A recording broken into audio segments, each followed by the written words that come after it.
tardes, bienvenidos a Con ánimo de ayudar. En esta edición vamos a centrarnos en la ley de segunda oportunidad. Puede que hayan oído poco hasta ahora de esta ley, pero van a oír mucho de esta ley en el futuro, ya lo verán. ¿Por qué? ¿Qué queremos? Queremos que esta ley, que hasta ahora pues por ella han transitado muy pocos españoles, que tiene un tránsito muy complicado, pues se convierta en una ley de carácter de rango social. Se convierta en una ley por la que puedan transitar con mayor facilidad los españoles que han visto cómo sus negocios decaían, han incurrido en procesos de insolvencia, han tenido que liquidar activos, han tenido que hacer ceses de su actividad forzosos, consecuencia de las limitaciones del COVID, han sufrido la falta de ayudas en muchos casos. La responsabilidad del Estado está detrás de todo esto y, por lo tanto, hay que facilitar de alguna manera que se puedan rehabilitar esos afectados, que puedan tener una segunda oportunidad. De ahí el título de la ley. Les presento ya a nuestros invitados para tratar este tema, que, como les digo, va a ser un tema estrella en el futuro a corto plazo. Don Fernando Santiago, presidente del Consejo General de Colegios de Gestores Administrativos de España. Muy buenas tardes. Muy buenas tardes, don Javier. ¿Todo bien? Todo bien, todo perfecto. Todo bien que todo se lo puede. Que nos dejan. Todo lo bien que se puede. Don Jorge Puente, que es socio de Puente Legal Abogado. Muy buenas tardes. Buenas tardes. Don Juan Iranzo, catedrático de Economía Aplicada. Muy buenas tardes. Buenas tardes, con ánimo de ayudar a aquellas personas que no les han dejado trabajar, a aquellas personas que no les han dejado que consumiéramos nuestros productos y a aquellas personas que no les está pagando el sector público, porque el grado de morosidad en este momento ya es histórico, solo comparable con el año 2011, como veremos posteriormente. Don José Luis Yus, muy buenas tardes. Buenas tardes. Don José Luis, que es socio responsable del Departamento de Reestructuraciones y Concursal de DA Lawyers.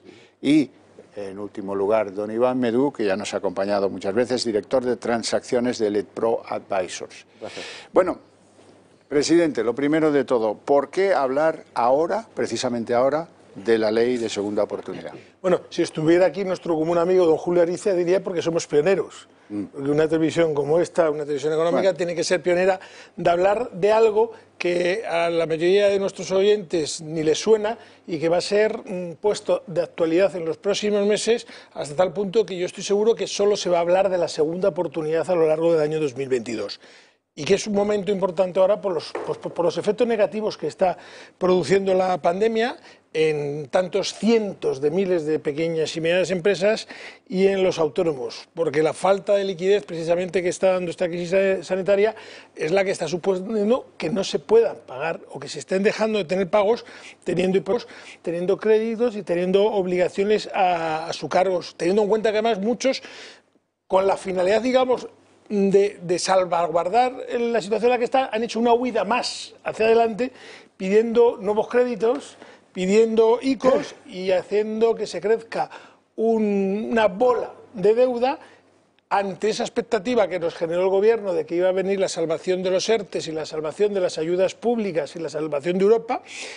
Los ERTEs están como están, las ayudas públicas llegarán, pero no sabemos cuándo, y para muchos van a llegar más bien tarde que nunca, y desde luego el gobierno no solo no está ayudando, sino, como me ha dicho mi maestro don Juan Iranzo, dando el mejor ejemplo del mundo, es el primero que está pagando tarde. Eso, desde luego, con ánimo de ayudar, dicho con ironía.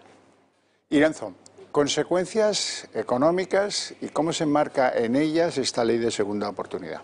Yo creo que lo que hay que pensar es que vamos a ayudar a aquellas personas que se encuentran en una situación de insolvencia y que no deben de acudir a esta oportunidad, a esta ley de segunda oportunidad, de ninguna manera pensando que es una vergüenza, que han actuado mal.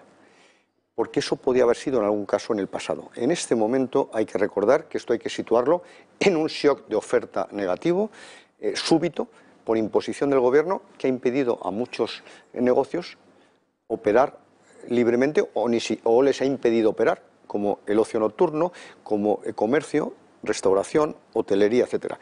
En segundo lugar, se han visto perjudicados por un shock de demanda negativo también, porque por las limitaciones, el confinamiento y las limitaciones a la libre circulación, pues muchos consumidores no podemos acercarnos a esos negocios.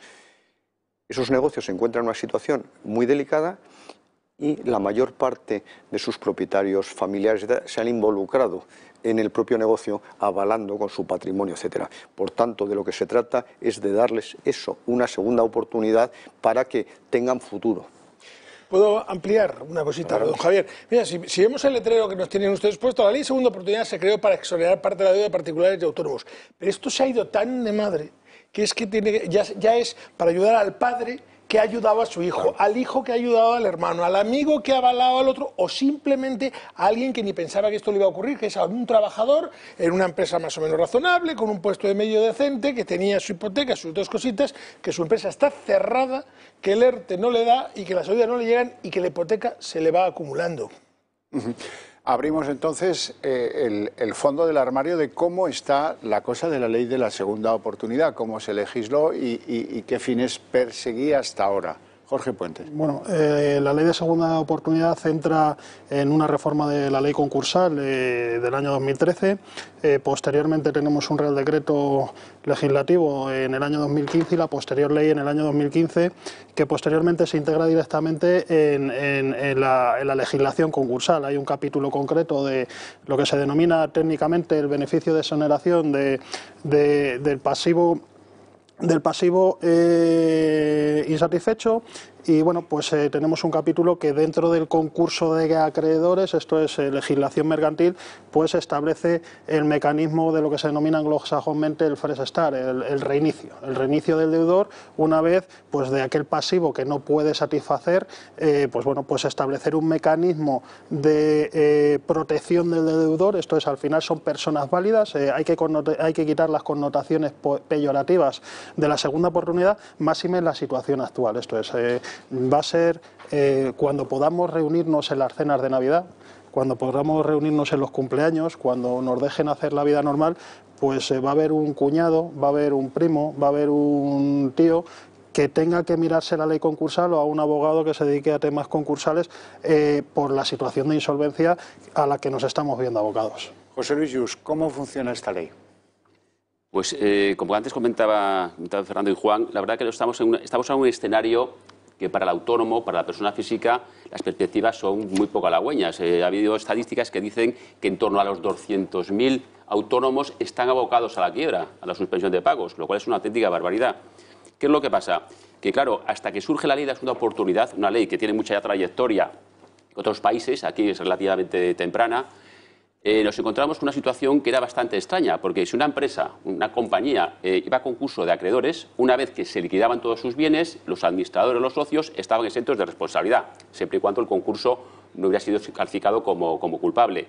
Sin embargo, el autónomo, la persona física, liquidaba todos sus bienes y, sin embargo, seguía con la deuda. El Código Civil marca lo que es la responsabilidad universal y eso era eterno. Es decir, había unos años, pero evidentemente no. Entonces, lo que se trata con la segunda oportunidad es, en cierto modo, igualar la situación del empresario, de la persona física, con las empresas, ¿vale? Por eso es una ley que va dirigida exclusivamente a personas físicas que podríamos agruparlas en tres grandes grupos.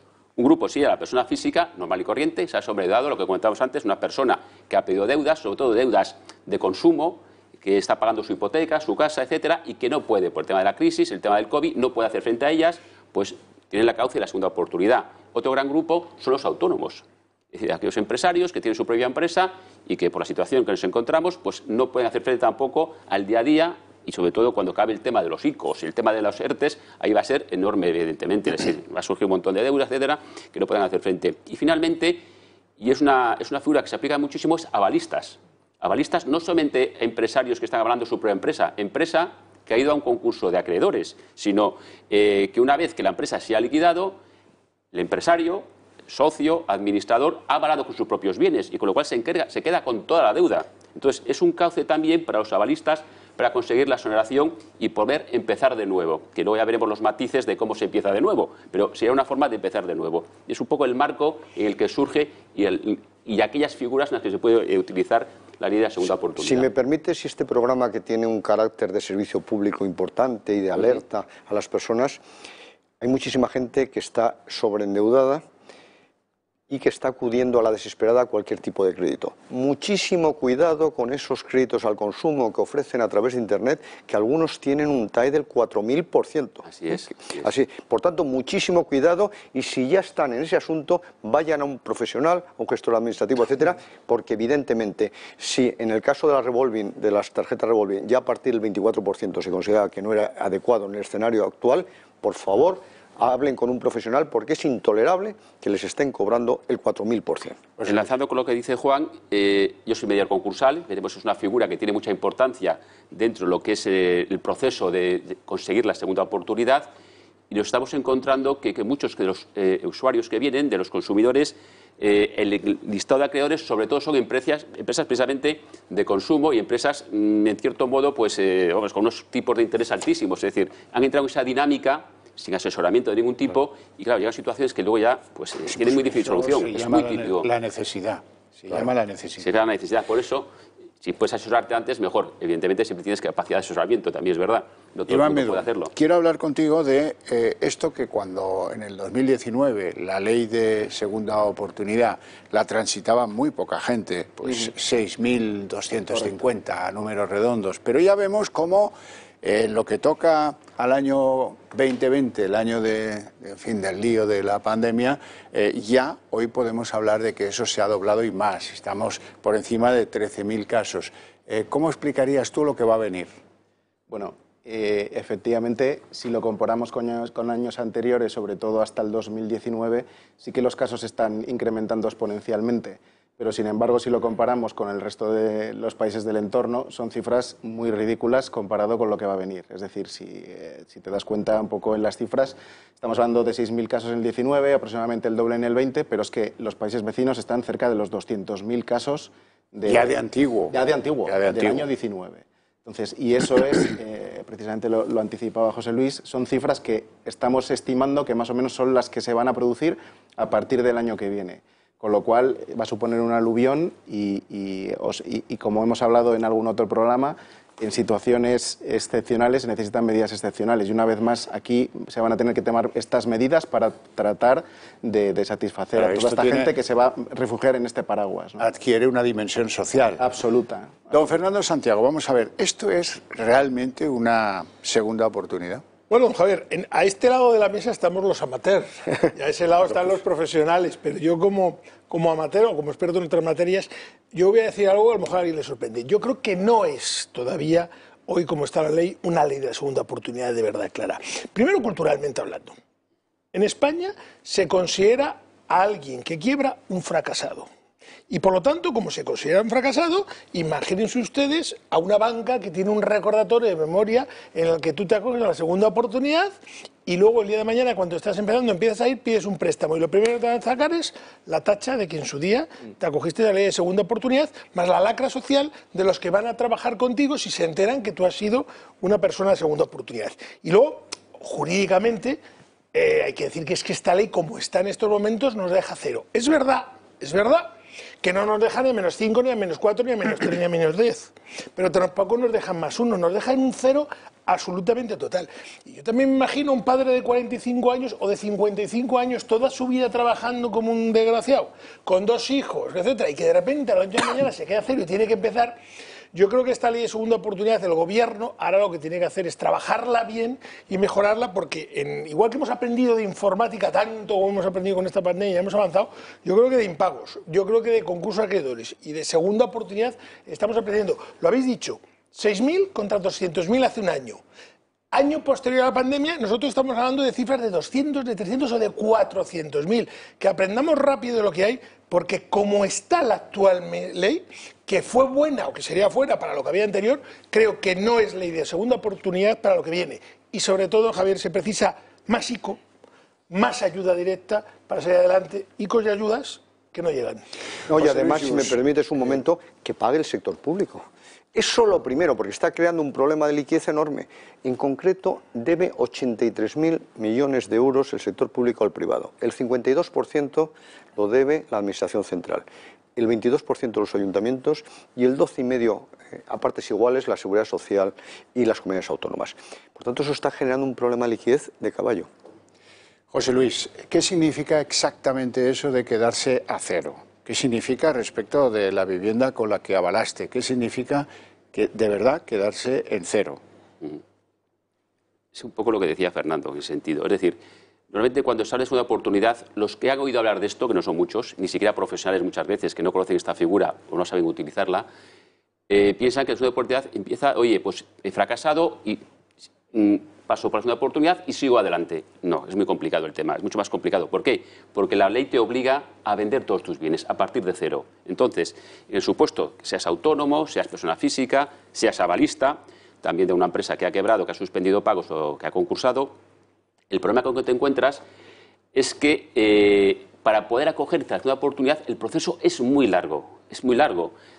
Si luego hablaremos, existe la figura de la mediación concursal, por la que hay que pasar previamente para poder acogerte plenamente a la segunda oportunidad, y una vez que ha pasado por esa figura de mediación concursal, que está fracasando rotundamente, tal como está diseñada actualmente, pasaríamos al concurso consecutivo, es decir, primera fase, segunda fase. Sabemos lo que aquí implica ir a un concurso consecutivo, a un concurso con los juzgados saturados, meses, años, para resolverlo. Y claro, dentro de ese concurso consecutivo se abre un proceso de liquidación, que implica la liquidación de todos tus bienes para pagar a los acreedores. Y una vez que has liquidado todos tus bienes para pagar a los acreedores, es cuando se te aprueba la segunda oportunidad. Y claro, y dentro de esos bienes está la vivienda habitual. Con lo cual te puedes encontrar que después de todo este proceso te ves obligado a vender tu vivienda. Más que a venderla, normalmente es el banco, el que tiene hipoteca, quien se queda con la vivienda, y llegas después de la segunda oportunidad, no debes nada a nadie, pero ¿cómo empiezas de nuevo? Con 45 años, es decir, imposible, imposible. Y con una tasa de desempleo del 16% en momentos actuales, la mayor de toda la Unión Europea. Esto es, no solo te quedas a cero, sino ahí ya lo veremos posteriormente, incluso hay supuestos de aprobación judicial de un plan de pagos que hay que atender. Se presupone que el señor que ha cerrado ha dejado su actividad y por ahí vienen las deudas, y posteriormente estamos ahora mismo en una tasa de desempleo de una barbaridad. Esto es, 16 españoles en edad de trabajar y con posibilidad de incorporarse al mercado de trabajo no tiene acceso al mercado de trabajo. Sí que es cierto que yo quiero hacer una defensa de la ley, porque al final es el mecanismo que tenemos y que no lo teníamos antes del año 13. Esto es, por lo menos sin perjuicio de que esto tiene que avanzar, tiene que desarrollarse, y ahora va a ser el momento. Esto es, tengamos en cuenta que la nueva ley concursal es del año 2000, por lo tanto incluso se ha metido, tiene un capítulo concreto el mecanismo de segunda oportunidad, y ahora habrá que mejorarlo. De hecho, tenemos un problema porque no tenemos una doctrina consolidada de cómo interpretarlo. Tengamos como esto del año 2015, tenemos pocos casos. De momento lo que tenemos son interpretaciones de las audiencias provinciales con criterios dispares. Pongo un ejemplo, por ejemplo, lo que decía José Luis, respecto al tema de la vivienda habitual. Pues hay una sentencia de Barcelona, de la Audiencia Provincial de Barcelona, que dice, oiga, mira, si la hipoteca, lo que me queda el capital pendiente de amortizar de hipoteca es superior al valor de la vivienda, considerando que el valor de la vivienda está bajando, ¿por qué tengo que vender mi vivienda si ni siquiera el acreedor está interesado en que liquide mi vivienda, porque con la liquidación de la vivienda no voy a saldar su crédito? La sentencia en la Audiencia Provincial de Madrid es más rigorista y dice que ese mecanismo no está previsto, y es liquidación del patrimonio, incluyendo la vivienda habitual, sin perjuicio además de que con la venta de la vivienda habitual ni siquiera pagas al que tiene la garantía sobre la vivienda, con lo cual no tiene mucho sentido. Por lo tanto, tendremos que ir todos aprendiendo. Yo considero, más allá de los que se dediquen al tema concursal, pero en general la población, y lo que sí que es cierto, que programas como este son relevantes e interesantes para que en las casas se empiece a entrar. Oiga, en vez de pedir otro préstamo, en vez de tapar el agujero con otro agujero más grande, en vez de echar el cerrojazo y hacerlo de la avestruz y desatender mis responsabilidades, aquí bascula sobre el deudor de buena fe, que también es habrá que educar en este país desde pequeñitos, desde el punto de vista productivo y empresarial, que también hay una poca raigambre, porque aquí el pillo, el lazarillo, ya sabemos. Claro, al final. Iván, en la comparativa internacional, antes has señalado datos que dejan las cosas bastante claras, de cómo esta es una ley normal, que no estigmatiza a nadie, que permite reacceder a cierto estatus. Sin embargo, en muchos países, por ejemplo en el Reino Unido, eso está fuera de los asuntos concursales. El tema es el siguiente. Sería buena idea que aquí también estuviera fuera de... Absolutamente. ¿Por qué? Porque al final esta ley, que como bien comentaba Jorge antes, se instauró en España en el 13 y posteriormente fue en el 15 ya cuando se activó, fue una ley que se trajo de los países anglosajones cuando aquí tenemos un procedimiento tanto a nivel bancario como a nivel judicial totalmente diferente. Allí, como bien sabéis, dejar las llaves de tu casa, te vas y aquí haces pues gloria. Entonces, ese sistema en España no funciona de esa manera, con lo cual, y aunque luego ahondaremos en este tema, y una vez más hay que volver a ponerlo sobre la mesa. Esta ley te permite volver a empezar de cero, quitándote la mochila a tus espaldas, pero el acceso al crédito no es tan fácil. No es tan fácil en el sentido de que es verdad que a nivel bancario el riesgo se elimina. Todas estas empresas privadas como RAI, ASNEF, también es verdad que ese riesgo se elimina, pero es muy difícil volver a los bancos cuando no tienes patrimonio, o al mismo banco cuando tú le has pedido un préstamo y y esa deuda ha desaparecido. Seguro. Y ese es el problema principal. Vamos poco a poco. José Luis, ¿quién puede acogerse a esta ley? Como he comentado antes, esto es una ley dirigida a las personas físicas, no a las sociedades. Las sociedades tienen otro cauce, que es el cauce del concurso de acreedores con una liquidación posterior o un convenio. Aquí quien puede acogerse son las personas físicas, tanto personas físicas que no sean empresarios, trabajadores, cualquier persona de la calle, autónomos y avalistas. Cuando digo avalistas, que probablemente son autónomos también, lo digo porque es una figura que se aplica muy bien a la avalista. La avalista que ha sido empresario, que ha sido socio de una empresa familiar, que la empresa ha tenido que quebrar, se ha liquidado y que se queda con las deudas. A veces nos encontramos con deudas millonarias, es decir, empresas que han tenido una cierta facturación, varios millones de euros, están totalmente avaladas, porque aquí tenemos la costumbre en este país, porque no queda otro remedio por la mentira que hay, sobre todo con la banca, de que cualquier empresa familiar, cualquier préstamo, hay que avalarlo personalmente, si no es complicadísimo que te dé un préstamo, con lo cual al final te encuentras la empresa liquidada y te quedas con los avales. Este supuesto es un supuesto típico y claro también para aplicar la ley concursal. La ley de segunda oportunidad. Como estaba antes, lo importante es conocer el mecanismo. He criticado el mecanismo, pero bien como decía Jorge, es el mecanismo que tenemos ahora y por tanto es el que tenemos que utilizar. Otra cosa es que todos ayudemos a que se vaya perfeccionando el mecanismo. A nivel, del programa que estamos haciendo aquí, a nivel de los jueces también, que están ayudando bastante en las interpretaciones que están haciendo de la ley de segunda oportunidad, para que al final sea un mecanismo, primero, conocido, que es fundamental que sea conocido, y segundo, que sea práctico. Que sea práctico, es importantísimo. Jorge, se ha hablado aquí del concurso consecutivo, yo creo que merece la pena explicarlo mejor. Se puede ir por la vía también mercantil, pero eso parece que es más costoso, más largo. Nos encontramos con procedimientos farragosos. Son complejos, son complicados, hay que hacer un inventario de la masa activa. Posteriormente, si hay que hacer un control de las deudas, es necesario abogado y procurador, entonces son procedimientos complicados. Sí que apuntaba Iván que en otros países se está fuera de un procedimiento judicial, esto es, hay que establecer otros mecanismos que agilicen la materia. Una de dos, o dotamos de más medios a la administración de justicia, en concreto a los juzgados de lo mercantil, y en su caso juzgados de primera instancia para persona física y demás, o hay que establecer mecanismos alternativos, porque en un procedimiento concursal que no sea un concurso exprés de declaración de concurso y liquidación y declaración de la liquidación que se hace en la misma resolución judicial cumpliendo una serie de requisitos, el procedimiento concursal es complicado. Además, la ley de segunda oportunidad establece que para poder acogerte tienes que hacer una negociación previa con los acreedores o por lo menos haber acreditado que has hecho o intentado hacer esa negociación previa,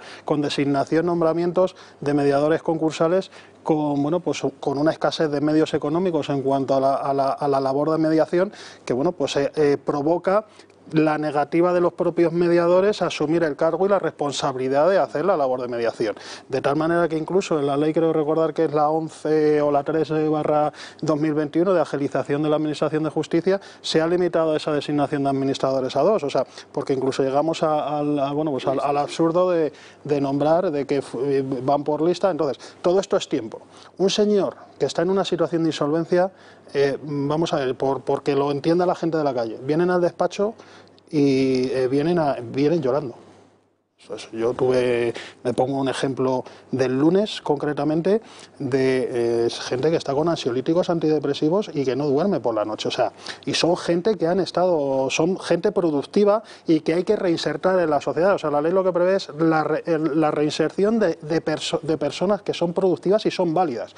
Por lo tanto, lo primero es quitar cualquier tipo de estigmatización, quitarnos el miedo, y hay mecanismos. Y yo creo que tanto en situaciones tan graves como las que tenemos, yo creo que todos estamos por la labor de esto hay que restablecerlo de alguna manera. Y si la administración pública no nos ayuda, pues tenemos que ser los agentes privados, ya sea desde el punto de vista profesional o asociaciones empresariales, patronales y demás, para establecer esto. Porque desde luego tenemos un problema con el sector productivo y es que tenemos una criba del sector servicios importantísima y fatal. Iván, al hilo de lo que decía Jorge, es evidente que es mejor una negociación previa con los acreedores que ir directamente a esta vía, pero damos por hecho que eso se ha intentado y se ha fracasado en esa negociación con los acreedores. Ese es el caso del común de los mortales. Efectivamente, lo ideal, como siempre, es llegar a un acuerdo con los acreedores extrajudicial, siempre, que te permita una serie de quitas y una serie de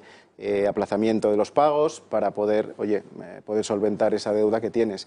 El problema es, y ahí entramos en uno de los puntos que comentaba antes José Luis, es el tema de la administración pública. Uno de los acreedores que siempre está presente en casi todos estos procesos en la administración pública, que normalmente no suele ni aparecer por estos acuerdos extrajudiciales de acreedores, ¿no? Y eso es uno de los puntos que debería solventar. Sería entonces evidente, una de las reclamaciones para que, con ánimo de ayudar, funcionara, es que esto vinculara a las administraciones públicas. Porque es una de las deudas que no se exonera, como me imagino que ya explicará José Luis. Como bien dice Iván, para ir a segunda oportunidad es necesario, para conseguir digamos, plenamente la segunda oportunidad, es necesario pasar previamente por la mediación concursal. La mediación concursal implica un acuerdo extrajudicial previo al concurso, que es lo ideal. Tú te lees la ley y dices, oye, esta es una situación ideal, vamos a ir por esta vía, evitamos el concurso y llegamos a un acuerdo. En la práctica ha sido un auténtico fracaso. Los que estamos en el mundo concursal durante muchos años, yo no conozco un acuerdo una mediación concursal que haya salido adelante, ninguna.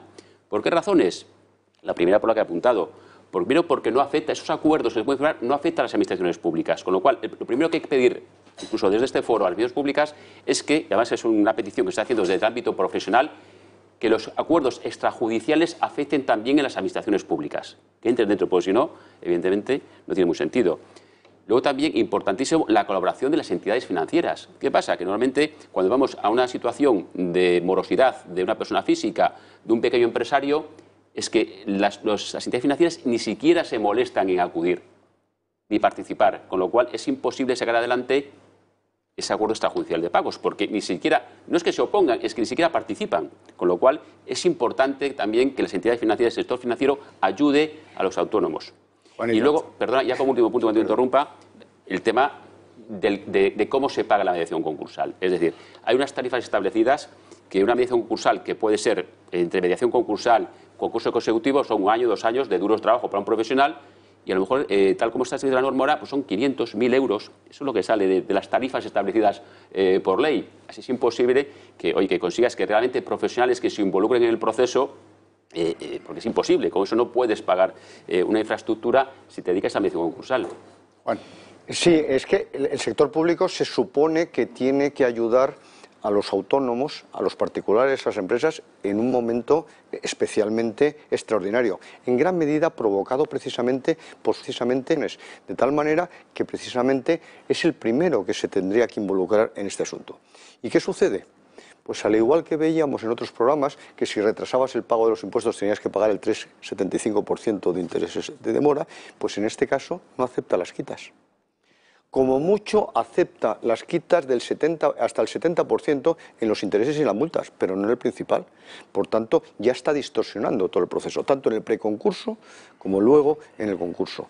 En segundo lugar, el sector público está, y me refiero a la deuda con la Hacienda, con la Seguridad Social, pero ahora también ha hablado magníficamente Fernando sobre los créditos ICO.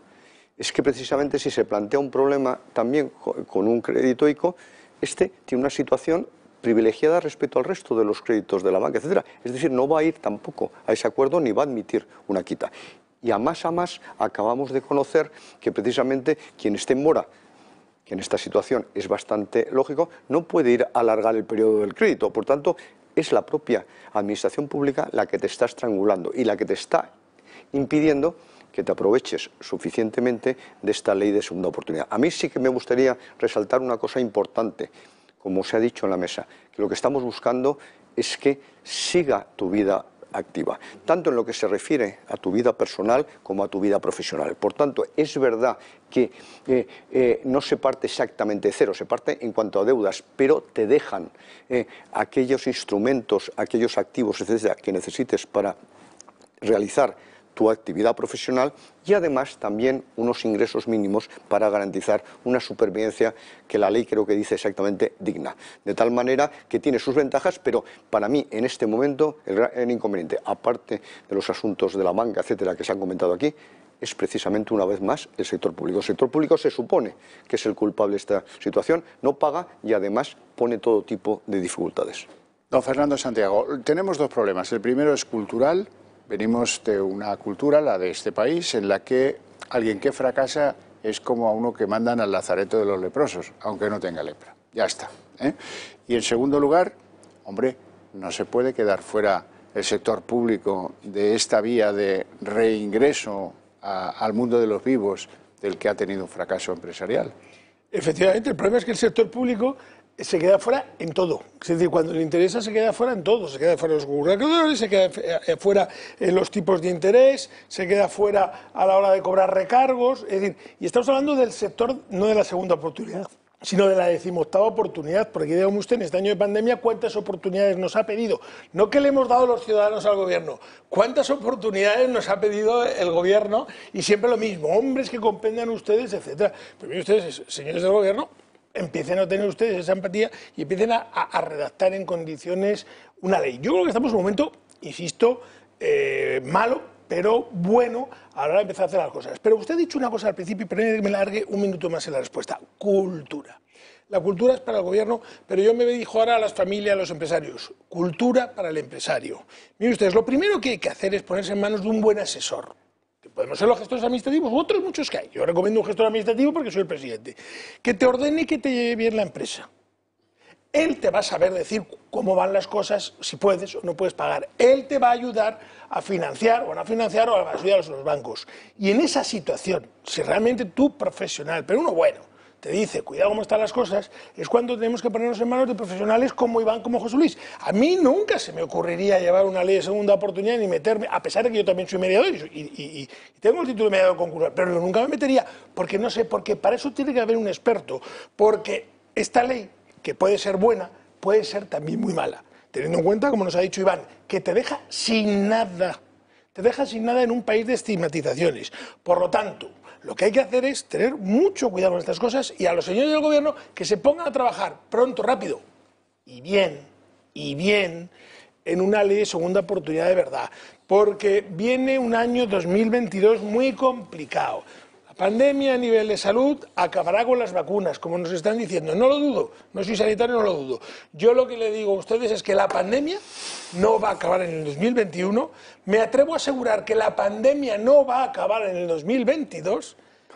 Y certifico, corrígeme Juan, que en el 2023 todavía tendremos pandemia, aunque solo sea como secuelas económicas, porque la primera medida mala que se tomó fue prohibir trabajar a los empresarios, prohibir trabajar a los autónomos y como consecuencia de aquellas prohibiciones entraremos en lo que venga en una ley en la que se acogieron hace un año 13.000 personas contra la media de Europa de 200.000. Luego, significa que la ley no es buena. Tienes toda la razón, ha caído la economía un 10,8% en el 2020. En el mejor de los casos este año creceremos un 5% y el año que viene un 4%. Por tanto, no recuperamos el PIB, como tú muy bien has dicho, del año 2019, pre-COVID, antes del 23-24. Finales 23-24. Jorge Puente, tal como yo lo veo, esto es una ley que si la conseguimos redondear, hacer que sea un territorio franqueable, cómodamente dentro de que es difícil, ¿verdad?, y te quedes a cero y puedas reconducir tu vida hacia un nuevo puerto, esto también sirve para mejorar la seguridad jurídica de las pymes, por ejemplo. Sí, claro, al final todo va encadenado. Restablecemos, primero, el deudor, lo que requiere es el deudor de buena fe. Por lo tanto, requiere unas premisas, un elemento subjetivo para acogerse a la ley, es afrontar la realidad de la deuda que tienes e intentar restablecerte como profesional y como persona física. Por lo tanto, partimos del necesario elemento subjetivo. La propia ley expulsa del mecanismo de segunda oportunidad aquel que haya sido condenado, haya cometido un delito contra el orden socioeconómico, un delito patrimonial, falsedad documental, contra los delitos contra los derechos de los trabajadores, lo expulsa directamente porque considera que no es un deudor de buena fe, ¿vale? Por lo tanto, también aquellos que hayan con declaración de culpabilidad dentro del concurso, también los expulsa, salvo que el concurso el motivo de la culpabilidad haya sido por la presentación tardía del concurso. Por lo tanto, son personas válidas que vamos a establecer un mecanismo de seguridad jurídica. Lo único que pasa es que aquí, Xavier, hay un problema, que para que haya seguridad jurídica tiene que haber alguien que garantice esta seguridad jurídica. Yo no soy especialista en materia concursal, pero por ejemplo en el ámbito de la jurisdicción social no podemos tener juicios a 1 año vista, a 2 años vista, porque quiebra la seguridad jurídica, de hecho quiebra el derecho fundamental a la tutela judicial efectiva, queda cercenado. Pero eso en personas, yo hay a veces que me pregunto, oiga, ¿y cómo puede un señor que necesita vivir, cómo puede esperar 2 años a un juicio, a cobrar lo que sea? Desde el punto de vista de mecanismo de segunda oportunidad, además, si hay una aprobación de un plan de pagos judicial, hay que cumplirlo durante 5 años. Oiga, que yo vuelvo a lo que decía don Juan Iranzo, esta situación la está creando la administración pública. Por lo tanto, ¿qué vamos a hacer? ¿Vamos a pagar los créditos de la administración pública con las demandas que planteemos de responsabilidad patrimonial al Estado, que tenemos que tramitar previamente ante un procedimiento administrativo previo y si no al juzgado de lo contencioso administrativo? Porque ¿qué quieren hacer? ¿Quieren que vayamos a esto? Yo creo que es momento de generosidad. Y el primero que tiene que ser generoso, como estamos siendo generosos los ciudadanos, o la gran mayor parte de la sociedad cumpliendo las medidas que se nos está imponiendo, es la administración pública. Y habrá mentes pensantes en los ministerios correspondientes, en el Instituto de Crédito Oficial, etcétera, etcétera, etcétera, que tenga que pensar realmente, ya no solo en el deudor, esto es un deudor, es un señor, pero esto multiplíquelo en el caso de Italia, Alemania, Francia por 200.000, España van a ser 200.000 o 500.000 o 1 millón, los que sean. Esto como sociedad. O sea, por lo tanto, vamos a restablecer mecanismos, vamos a ser generosos, vamos a pensar hacer un procedimiento equidistante entre el deudor y el acreedor, que también hay que pensar en el acreedor, pero es que parece que cuando pensamos en el acreedor es administración pública, administración pública, administración pública y luego las garantías, los créditos privilegiados que van sobre bienes hipotecados, etcétera. Siempre son los mismos, pero cuando la banca quiebra también ponemos el dinero. José Luis Just, y todo eso con mucho cuidadito, que no te pueden imputar alzamiento de bienes. Por supuesto, es decir, por eso enlaza un poco con lo que comentaba antes Jorge. Esto va dirigido, la segunda oportunidad va dirigido a los deudores de buena fe. Y para ser deudor de buena fe hay que saber qué significa ser deudor de buena fe. Y la forma de conseguirlo es con un asesoramiento preventivo, claramente. Es decir, en este país tenemos la mala costumbre, y es un tema ya de cultura, como comentamos antes, de que solamente se acude a los asesores, sean abogados, economistas, gestores, cuando no queda otro remedio, cuando tienes el problema encima de la mesa. Con lo cual, hay que intentar un asesoramiento preventivo. Eso te va a permitir llevar una contabilidad correctamente, conocer tu situación financiera, porque muchas veces nos encontramos, cuando a nosotros nos llega al despacho ya el deudor, bien empresa o bien autónomo, que dices, es que no puedes entrar en este mecanismo, ni el del concurso, ni el de la segunda oportunidad, porque al final te van a declarar el concurso, te va a quedar culpable y vas a tener que asumir todas las deudas.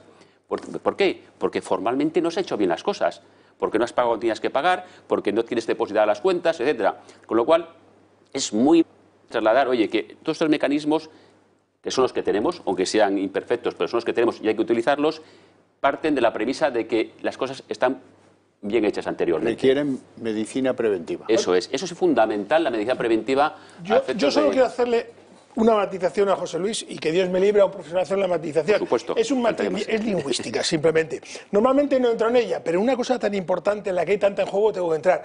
Cuando hablemos de gestores, Hablemos de estos, de los de la GA, gestores administrativos, porque luego todos esos que tienen chiringuitos de eso se estaba hablando yo, de la GA. Se llaman gestores ellos y luego son piratas que te llevan donde te llevan. Vayan a un profesional auténtico con un título en la puerta y con una póliza de responsabilidad civil que cubra los errores. Llámese abogado, llámese economista, llámese gestor administrativo o graduado social. Pero cuidado con esos que se llaman gestores, que no son gestores, porque entonces, además de irse ustedes a la ruina, ellos se la van a hacer doble. Dígame una cosa, don Fernando Santiago, vamos a ver, ¿le recomendaría usted a una familia que se acogiera a la ley de segunda oportunidad? Bueno, antes me he anticipado un poco en alguna de las respuestas. Lo que le vuelvo a recomendar a una familia es que se asesore bien, que se proteja y que haga un autoanálisis de cómo está su situación, de si su situación financiera va a poder solventarlo, sacar adelante, sino que vaya a un profesional que le asesore y se ponga en manos de ese profesional, que él es el que le va a decir, el profesional auténtico, el experto como José Luis, o el experto como Iván o como Jorge, ni siquiera nosotros como expertos, Juan y yo seguro que le vamos a asesorar, vaya usted a este profesional, efectivamente, ese es nuestro mejor asesoramiento, pero profesionales como ellos, que les va a decir, en usted sí, o en usted no. Pero la gente que no vaya al loco, igual que estoy criticando a los chiringuitos que se llaman gestores, Dios me libre de meterme, no en ese chiringuito, sino en la auténtica profesión de los profesionales de lo concursal. Iván, pero estamos en una situación en la que pues muchos están en la UCI o saliendo de la UCI, debe haber miles de empresas que ni siquiera pueden ya llevar su contabilidad, que están en el terreno de los que... zombies, como le llaman ahora, ¿verdad? Sí, entonces todo esto es muy complicado, que ahora se les exija pues el rigor y la tranquilidad y la perspectiva de haber... Efectivamente, pero porque, y esto ya lo hemos comentado en algún programa anterior, estas empresas están dopadas actualmente, con una liquidez que lo que hace es mantenerlas con vida artificialmente ante una situación que no tiene un límite determinado y sobre todo cercano. Porque a medida que van pasando los meses no llegan las vacunas, seguimos con, ahora va a empezar la cuarta ola, el verano parece que ya lo estamos perdiendo para sectores como hostelería y el tema turístico, con lo cual las compañías viven en ese oasis pensando que tienen esa liquidez suficiente para aguantar.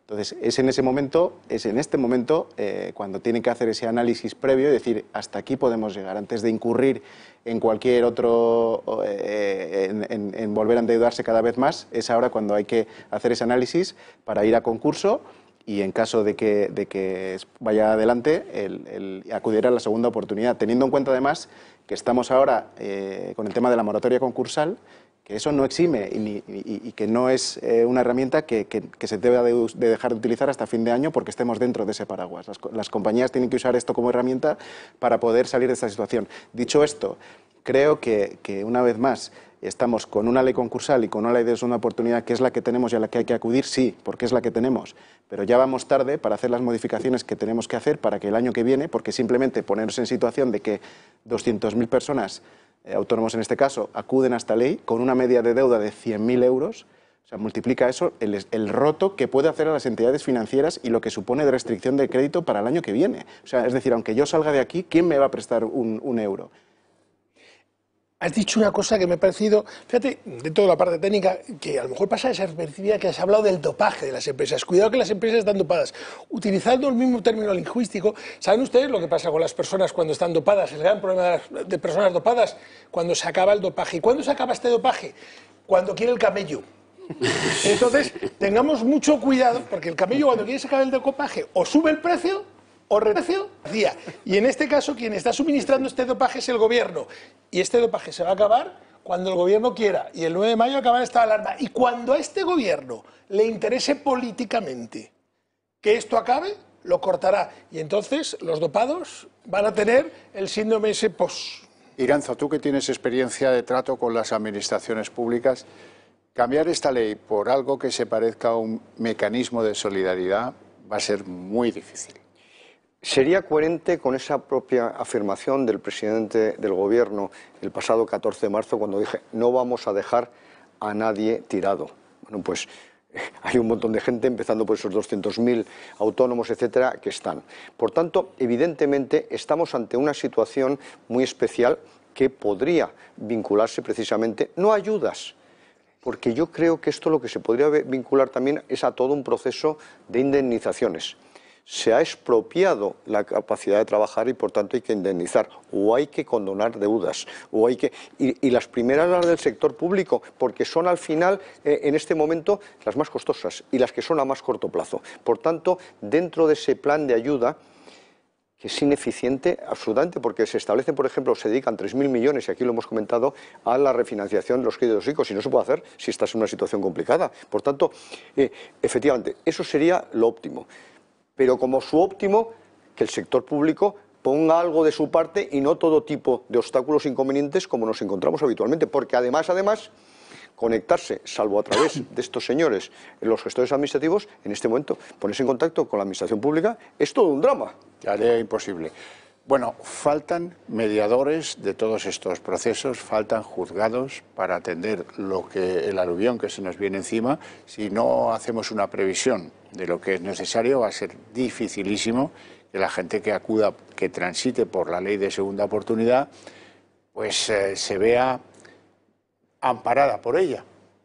Efectivamente. O se hace algún tipo de ley express que pueda permitir efectivamente ordenar y salir de esta situación a la mayor brevedad, o el tapón que se puede generar con todos estos procesos puede ser un problema acuciante. Y además, vuelvo a insistir, aunque este procedimiento, que normalmente suele durar entre, corrígeme si me equivoco, José Luis, año y medio, 2 años, más o menos. Sí, en torno a eso. Que además implica costes muy elevados, porque, como bien decía Jorge antes, tienes que pagar al procurador, tienes que pagar al mediador, tienes que pagar al abogado, tienes que pagar a un gestor que te lleve toda... Bueno, en fin, es un proceso caro, además. Entonces, todo esto prolongado en el tiempo y con una situación acuciante, porque tú realmente en tu día a día ya estás al límite, pues puede generar una situación de estrés y de inestabilidad muy grande, ¿no? José Luis, y antes habló de un plan de 5 años de atender determinados pagos. ¿Lo puedes contar más ampliamente? Sí, lo cuento un poco cómo funciona. Hemos dicho que es un proceso largo que pasa por la mediación concursal y posteriormente por el concurso consecutivo con la liquidación de todos tus bienes. Entonces, aunque es un tema un poco más técnico, pero entraré un poco yo, pero creo que es importante. La ley, la segunda oportunidad, establece, digamos, 2 regímenes distintos. El general, que es una vez que has liquidado todos tus bienes y has podido hacer frente a todos aquellos créditos que se han generado durante el concurso de acreedores y además también a los créditos privilegiados de la Administración, en ese supuesto tú quedas totalmente exento. Es decir, todo lo que queda, que son los créditos normales, ordinarios, los subordinados, es decir, aquellos derivados de sanciones, intereses, no tienes que pagarlos, desaparecen. Sin embargo, puede ser que después de todo ese proceso tú no hayas podido hacer frente en la liquidación de tus bienes a ciertos privilegios, a las administraciones públicas entre ellas, y a créditos contra la masa. Entonces lo que dice la ley, diga, pues bueno, usted también puede acogerse a la exención, al beneficio de la segunda oportunidad, pero tiene que pagar esos créditos en 5 años. Entonces tienes que plantear un plan al juez de 5 años para pagar. Claro, y ahí están las administraciones públicas.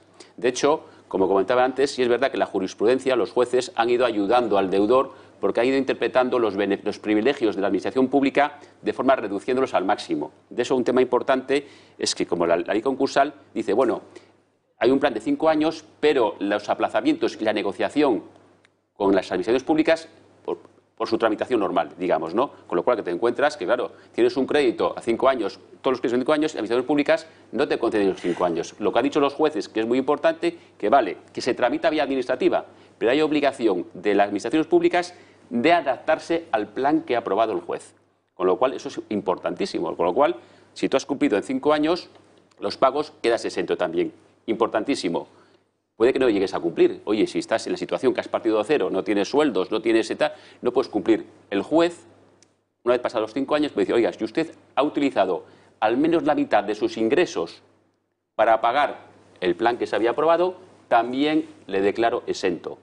¿De acuerdo? O ha destinado una buena parte de su dinero al pago de la vivienda habitual. En esos supuestos también le declaro exento, a pesar de que no he cumplido el plan de 5 años. Es decir, hay muchos matices técnicos que hay que conocer, pero lo que busca realmente al final, bien por la vía de la exención inmediata o del plan de 5 años, que al final pues haya facilidades para llegar, siempre y cuando, pues evidentemente, la administración pública ayude, que es la que siempre al final, como hemos comentado, la rémora para sacar estos temas adelante, que parece mentira, pero es que es así.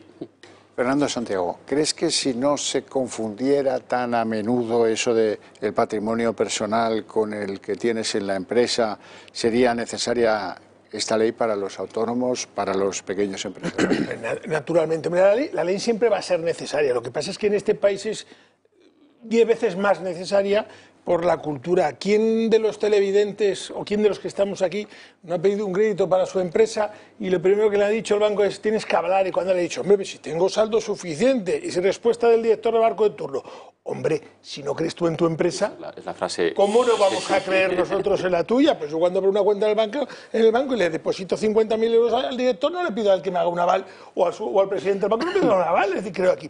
Quiero decir, es importante, evidentemente, pero lo que tenemos que tener claro es que este país está compuesto de pymes y que el 94% de las pymes se confunde el patrimonio personal. Que mire usted que la sociedad X, que es una pescadería, cuando llega el proveedor y hace ¡pum! El paquete y va a cobrar y abres la caja y no hay, el pescadero mete la mano en el bolsillo. O todos cogemos un taxi. ¿Cuántas veces el taxista se mete la mano en el bolsillo para darnos el cambio? Porque en España, por como es, por la cultura y por el número de empresas, el patrimonio empresarial y el patrimonio patrimonial en las pymes está mezclado. Es imposible que no esté mezclado, podríamos decir. Jorge, ¿alguna idea para mejorar esa ley?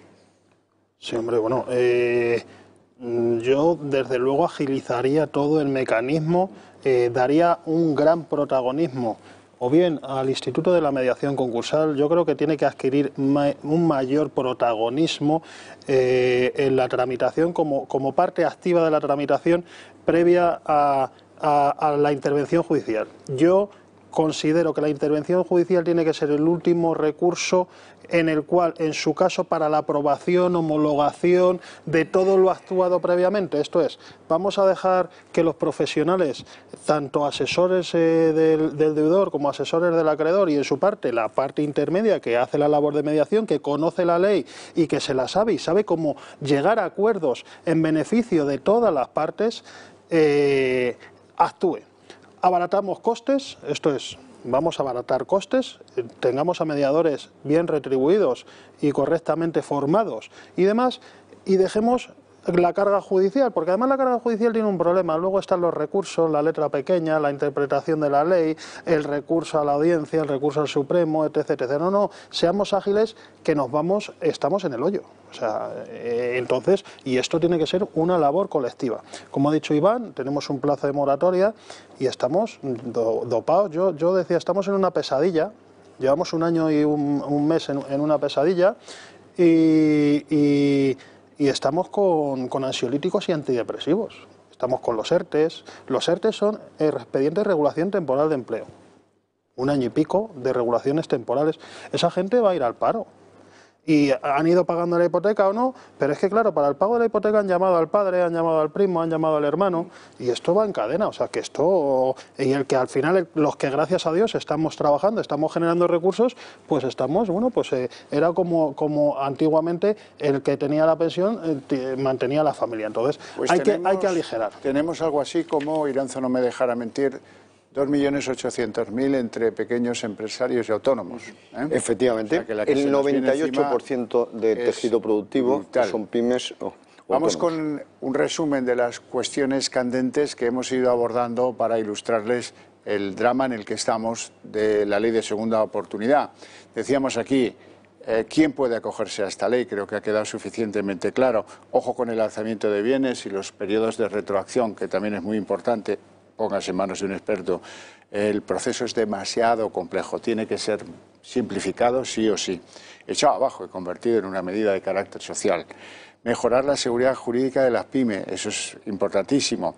Es previa a la mediación concursal y a lo mejor tendríamos que repensar un sistema más exprés que pudiera pues hacerse de otro modo.